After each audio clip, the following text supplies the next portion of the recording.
If your 4-day work week doesn't work for your prospects or your customers or your partners, it's obviously not realistic. What we decided here at Wonderlic was that taking Fridays off was really the least disruptive, and what we ask is that each member of our sales and customer service team works one Friday a month, and they take the Monday off that week instead. We're finding that it works pretty well, and it definitely meets prospect and client expectations.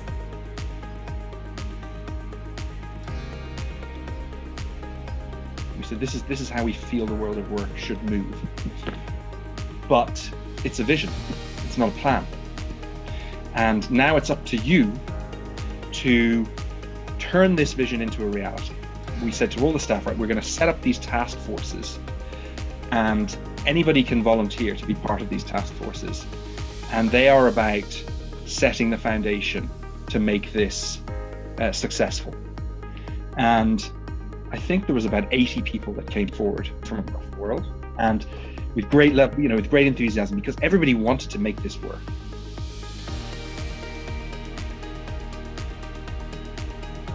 The pilot isn't solely for people to try it out and experience it.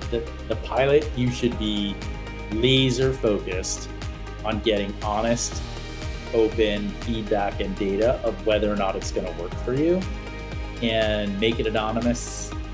And then also do Likert scale kind of things. Don't do yes, no questions. You can't get to the end of the pilot and be like, okay, let's continue, and then find out 60 days later no one was telling you it was terrible and nobody wanted to do it.